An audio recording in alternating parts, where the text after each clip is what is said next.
Good morning class. मैं Qutbuddin sir जिल classes Gopalganj की तरफ से फिर एक बार नए जोश और जज्बे के साथ कहा भी गया है और कह भी रहे हैं, जहां तक है अंधेरा वहां तक प्रकाश मैं फैलाऊंगा, जहां तक है अंधेरा वहां तक मैं प्रकाश फैलाऊंगा। माँ तू सपने बड़े देखना, मैं पूरा करके दिखलाऊंगा। आइए इसी के साथ फिर हम लोग नए वीडियो के तरफ, नए स्टडी मटेरियल के तरफ बढ़ते हुए, और एक और सूचना मेरा कि आप लोग मेरे चैनल को सब्सक्राइब करें, लाइक करें, कमेंट करें। क्यों? क्योंकि आपको एनटीपीसी के लिए बहुत सारे अच्छे और बहुत सारे अच्छे मटेरियल्स एनटीपीसी के लिए दिए जाएंगे। तो आइए सबसे पहले हम पहला क्वेश्चन, विश्व एड्स दिवस कब मनाया जाता है? तो इसका सबसे पहले आंसर हो जाएगा विश्व एड्स दिवस 1 दिसंबर को मनाया जाता है। विश्व एड्स दिवस कब मनाया जाता है? तो 1 दिसंबर को मनाया जाता है। और बाकी ऑप्शन जैसे बी में 1 जनवरी, अरे मेरे यार इसको कौन नहीं जानता। हैप्पी न्यू ईयर, अरे हमसे जुड़ जाओ, नहीं लगेगा एनटीपीसी से फियर। आओ उसके बाद हम चलते हैं 14 फरवरी ये तो प्रेमी और प्रेमिकाओं का दिन है, जिसको तुम लोग वैलेंटाइन डे कहता है। और उसके बाद आते हैं नेक्स्ट ऑप्शन पर 8 मार्च।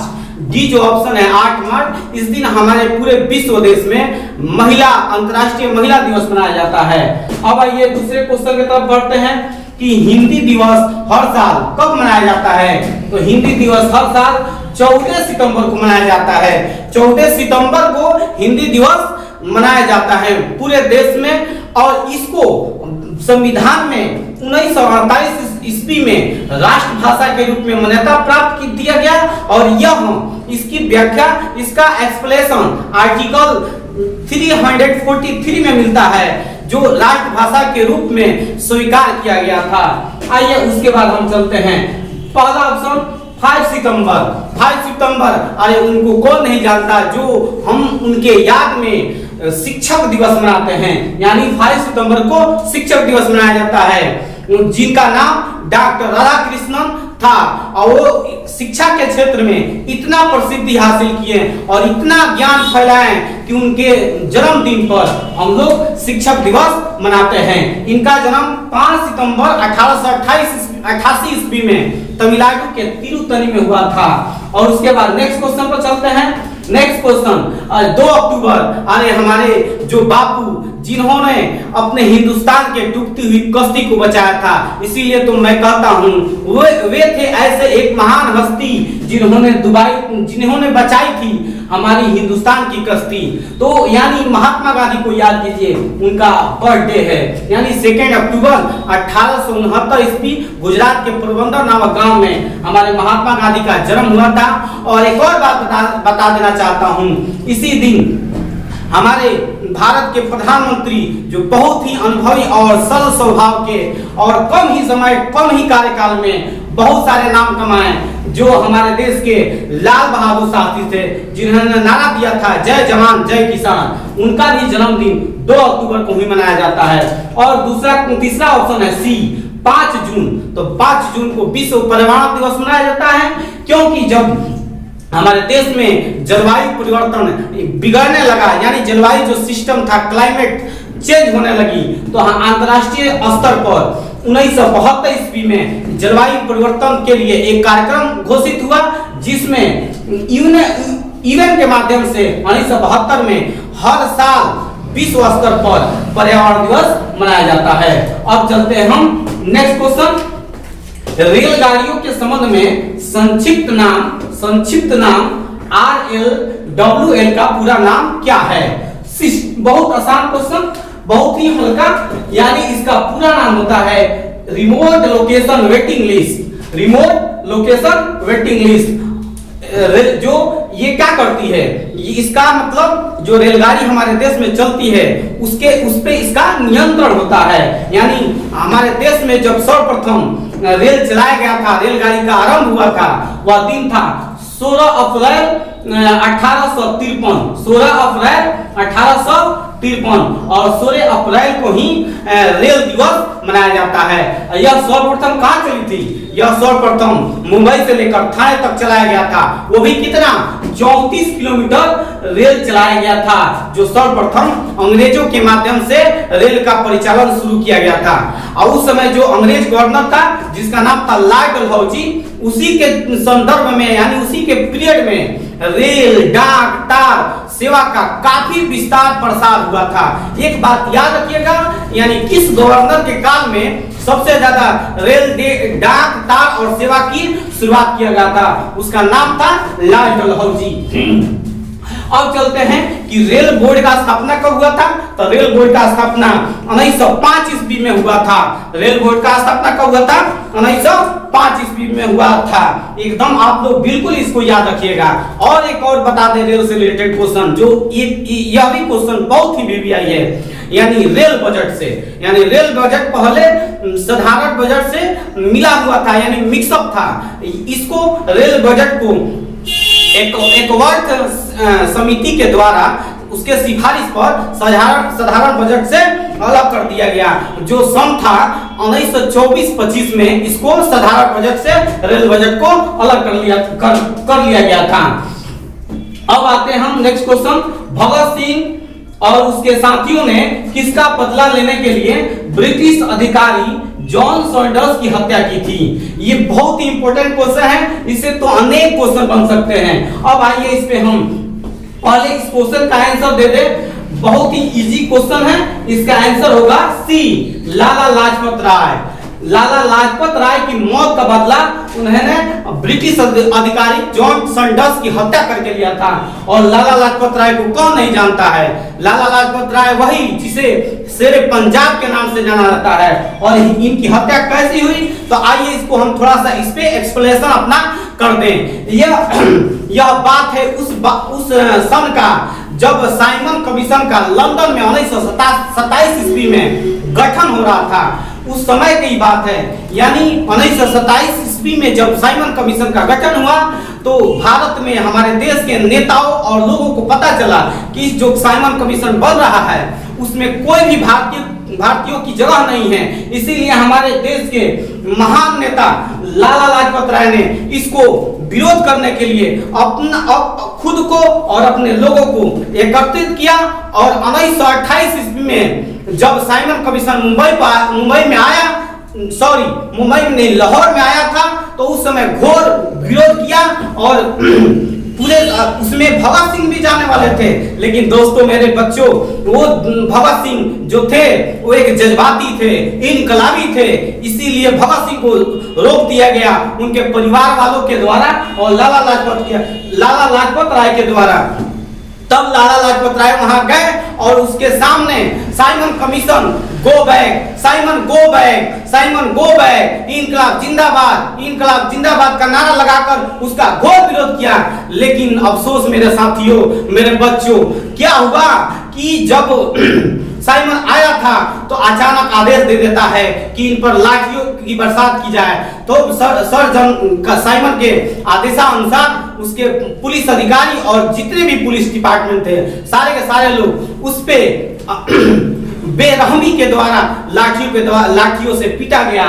और उसी समय एक पुलिस अधिकारी था जिसका नाम था स्कॉट, जिसके लाठी के बौछार से हमारे देश के प्रिय नेता लाला लाजपत राय ने उसके लाठी के वार से जो सिर पर लगा था, उसी लाठी के चोट से कुछ समय बाद उनकी मृत्यु हो जाती है। और उसी समय भगत सिंह कुछ समय बाद उस स्थान पर आते हैं और शपथ लेते हैं कि हम मिट्टी की, इस खून से सनी मिट्टी की कसम खाते हैं, उस अंग्रेज अधिकारी को हम मार नहीं देंगे, तब तक हम चैन से सब बैठ नहीं सोएंगे।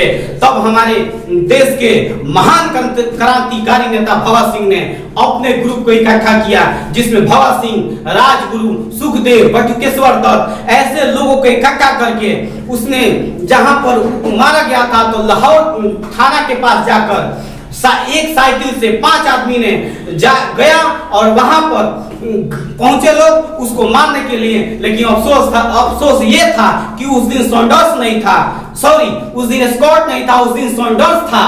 और जब क्या हुआ कि इसको एकदम फिल्मी अंदाज के तरह और नए प्लान की तरह मारा गया। उस दिन क्या किया गया, जब वहां पहुंचे लोग तो किसी भी थाने के सामने इस तरह आप नहीं रुक सकते हैं, तो उसने क्या किया कि अपने साइकिल के चैन को उतार दिया और वहां चैन को उतारने के बहाने भगत सिंह मोर्चे संभालने लगे और बाकी लोग जो काम दिया गया था उसको करने लगे। तब तक उधर से ब्रिटिश अधिकारी निकलता है सैंडर्स, तो वो लोग नहीं समझ पाते हैं, तो उसको स्कॉच ही समझकर यानी सैंडर्स की हत्या कर देते हैं। तब उस पे लाहौर सैंडर्स का केस चलता है जो भगत सिंह राजगुरु सुखदेव पर लागू होता है और उस केस को चलाकर 23 मार्च 1931 ईस्वी को हमारे देश के महान क्रांतिकारी नेता भगत सिंह राजगुरु सुखदेव को फांसी की सजा दे दी जाती है। लेकिन मेरे बच्चों, ये इसकी भी कहानी बहुत ही धोखे रूप से किया गया था। इसकी भी कहानी किसी दूसरे वीडियो में हम बताएंगे, जो भगत सिंह और राजगुरु सुखदेव की फांसी कब थी और क्यों उसको पहले कर दी गई, इसकी व्याख्या किसी दूसरे वीडियो में करेंगे। आते हम नेक्स्ट क्वेश्चन की तरफ। नेक्स्ट क्वेश्चन नहीं, अभी इसके ऑप्शन को देखते हैं। इसका ऑप्शन है राम प्रसाद बिस्मिल। अब इसके बारे में भी जानते हैं। राम प्रसाद बिस्मिल को कौन नहीं जानता? अरे मेरे बच्चों, अरे मेरे रसगुल्लो, नहीं सुने हो? सरफरोशी की तमन्ना अब हमारे दिल में है, देखना जोर बाजुए का दिल में है। वही राम प्रसाद बिस्मिल जिनकी मौत कहाँ हुआ था, इसकी भी घटना की हम व्याख्या देते हैं। अरे उसको याद करो, उस घटना काकोरी कांड यानी काकोरी स्टेशन के पास जो 9 अगस्त 1925 ईस्वी को हुआ था, उसमें यह प्लान किया गया था। चंद्रशेखर आजाद, राम प्रसाद बिस्मिल, सरदार हुसैन सिंह, राजेंद्र लाहिड़ी, अशफाक उल्लाह खां यानी 5 क्रांतिकारी ने यह कहा कि हमारे पास संपत्ति नहीं, लेकिन हमारे ही संपत्ति लूट के हमारे अंग्रेज खा रहे हैं, तो क्यों ना हम इसकी संपत्ति को लूट कर हम अपने प्रचार के लिए और भी क्रांतिकारी को जगाया जाए कि देश के प्रति वो लोग देशभक्त बने और देश की आजादी के लिए लड़ें। तब ये 5 व्यक्ति फिर से उस 5 व्यक्ति का नाम याद कराते हैं और एकदम गौर से मेरे स्कूल इस बात को एकदम याद कर लो कि कौन कौन थे। चंद्रशेखर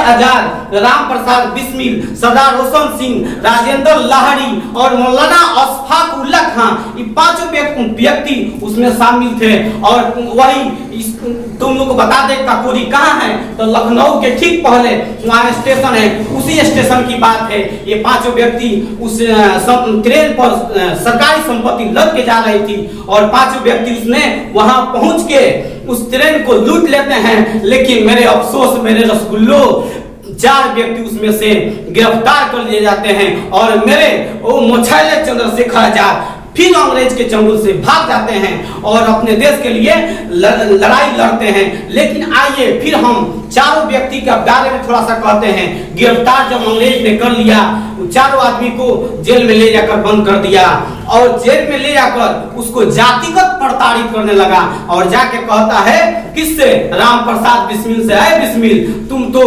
हिंदू हो, क्यों मुस्लिम का सपोर्ट करते हो? तुम मेरे साथ आ जाओ, तुमको हम जो चाहेगा तो वो देंगे, लेकिन तुम अशफाक उल्लाह खां का साथ नहीं दो। लेकिन राम प्रसाद बिस्मिल वही कहते हैं कि सरफरोशी की तमन्ना अब हमारे दिल में है, देखना जोर बाजुए कितना कातिल में है।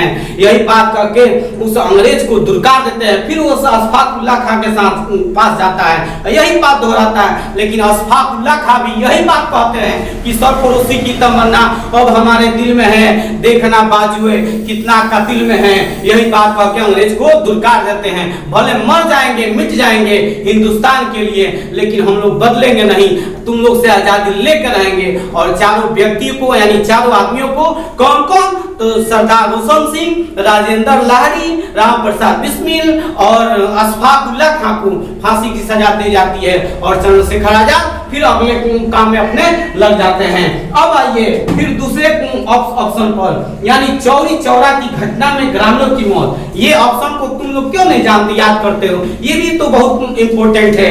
ये चौरा चौरी जगह कहाँ है? तो गोरखपुर में है। इसमें क्या घटना हुआ था उसको भी हम विस्तार से एक्सप्लेन करते हैं। यह घटना 5 फरवरी 1922 ईस्वी को हुआ था, चौरी चौरा घटना।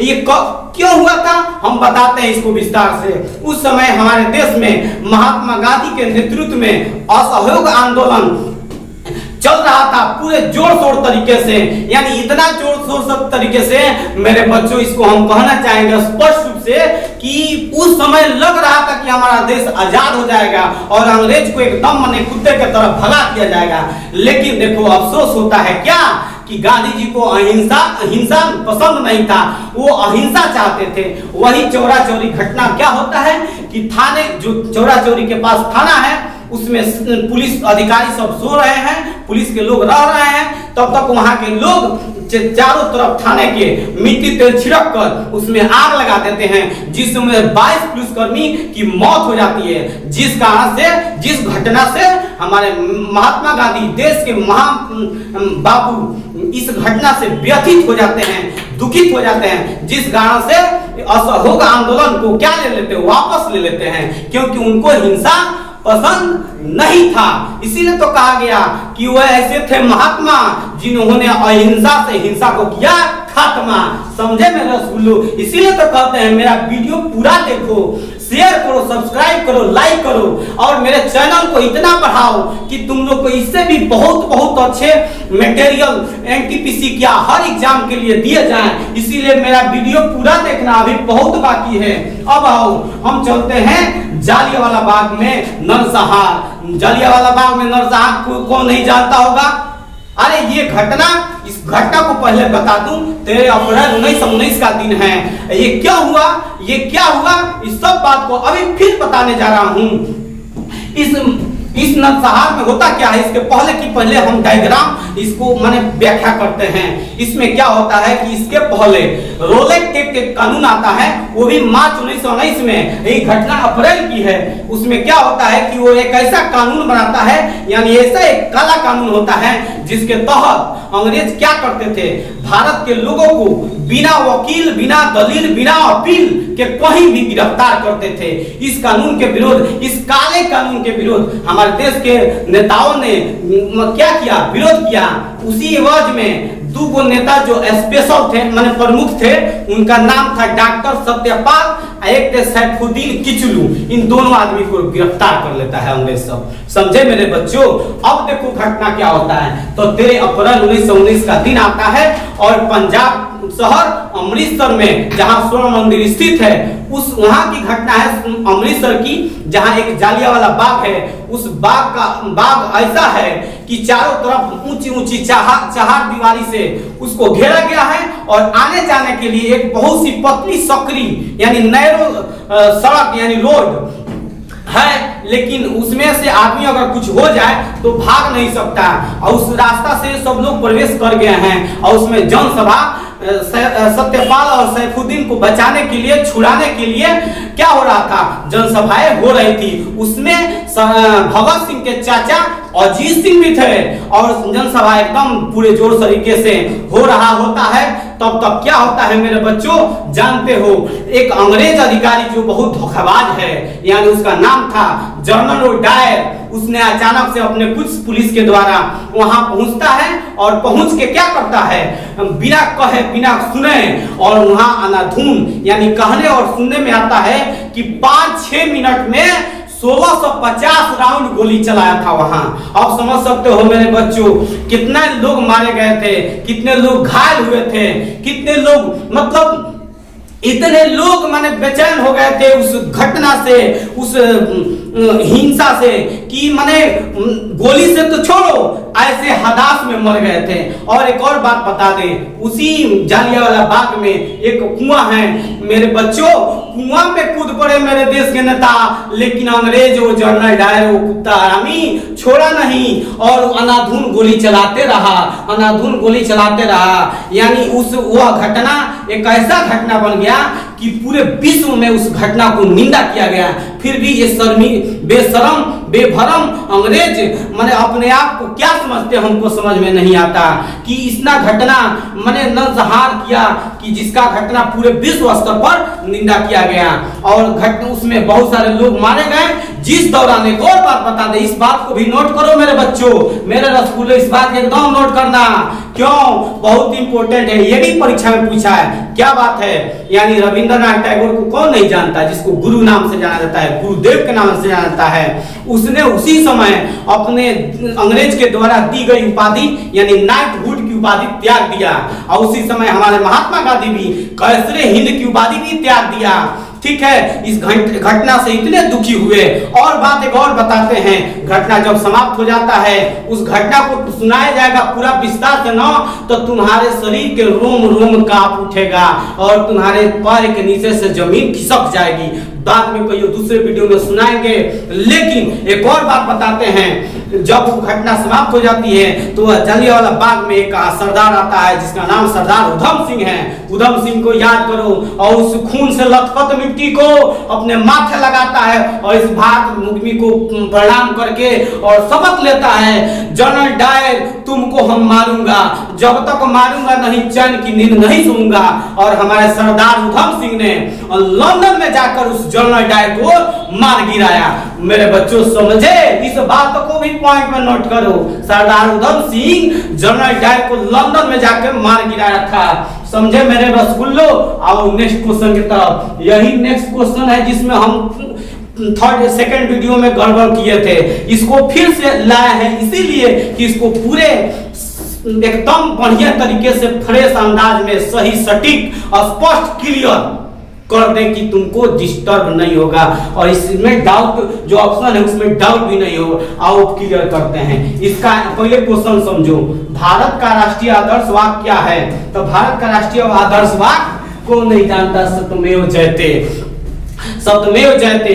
इसी से हम आधारित कुछ बताए थे, आइए फिर से बताते हैं। ये सत्यमेव जयते जो हमारे देश में उपनिषद की संख्या कितनी है? 108। उसी उपनिषद में से एक उपनिषद मुंडोको उपनिषद से ये लिया गया था। और तुमको एक और बात बताए थे, ऋग्वेद की संख्या, वेद की संख्या कितनी? 4। तो हम ऋग्वेद से कुछ बात बताए थे, यानी ऋग्वेद सबसे प्राचीन वेद भी है और इसके रचयिता कौन है? विश्वामित्र मुनि। और इसी वेद से क्या लिया गया है?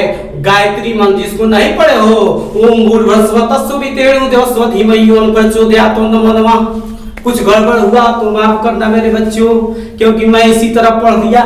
आइए इस वेद को यानी इस मंत्र को भी हमारे विश्वामित्र मुनि ही लिखे थे, यानी जब उस वेद में है तो उस वेद को विश्वामित्र मुनि लिखे हैं तो वही ना लिखे हैं। तो इस बात को भी याद रखना कि गायत्री मंत्र विश्वामित्र मुनि के द्वारा लिखा गया है। अब आइए नेक्स्ट क्वेश्चन पर, नेक्स्ट ऑप्शन पर, सॉरी, वंदे मातरम। वंदे मातरम ये नारा था, किसने दिया था? तो बंकिम चंद्र चटर्जी दिए थे। और किताब का नाम आनंद मठ, यानी आनंद मठ के रचयिता कौन है? इसको भी पॉइंट में नोट करो। आनंद मठ के रचयिता, मैट्रिक वालों तुम लोग भी ध्यान से सुनो, ये भी क्वेश्चन बहुत बार परीक्षा में तुम लोग को पूछा है। आनंद मठ वंदे मातरम, आनंद मठ जो पुस्तक है उसी से वंदे मातरम का नारा लिया गया है। इसको भारत का राष्ट्रीय गीत कहा जाता है। राष्ट्रीय गान और राष्ट्रीय गीत में बड़ी अंतर है बाबू, समझ कर रहना। राष्ट्रीय गान यानी जन गण मन, इस बात को भी याद आया तो बता देते हैं। जन गण मन हमारे देश के प्रसिद्ध नेता रविंद्रनाथ टैगोर के माध्यम से लिखा गया और किताब का क्या नाम था? गीतांजलि। और इसी के लिए 1913 ईस्वी में नोबेल पुरस्कार भी दिया गया था। समझे मेरे रसगुल्लो, इस पॉइंट को भी नोट करो। अब आओ आगे बढ़ो। जय जवान जय किसान। अभी तो इस पिछले बात क्वेश्चन में इस बात को हम बता दिए थे, लेकिन फिर बताएंगे। लाल बहादुर शास्त्री का ये नारा था, वचन था, यानी जय जवान जय किसान, यानी हमारे देश को बढ़ाना है, समृद्ध करना है, खुशहाल बनाना है, तो पहले जय जवान जय किसान, यानी जवानों को माने हालत सही करना पड़ेगा और किसानों को हालत सही करना पड़ेगा। लेकिन अफसोस अभी करंट अफेयर्स में इसका तुम लोग पढ़ सकते हो, किसान का हालत गड़बड़ है जिसके लिए आंदोलन विरोध चल रहा है, उस बात का वो अलग मैटर है। और तुम लोग दूसरे पॉइंट पर, इसी से गौरी रिलेटेड नारा था, जो नारा का नाम क्या था? जय जवान जय किसान जय विज्ञान। ये किसने दिया था? तो अटल बिहारी वाजपेयी। इस बात को भी पॉइंट में नोट करो। जय जवान जय किसान जय विज्ञान, यानी इन्हीं के नारा में बस जोड़ लेना कि जय विज्ञान। और उसी नारा को उसने ये दिया था। उसके बाद जय हिंद, सुभाष चंद्र बोस।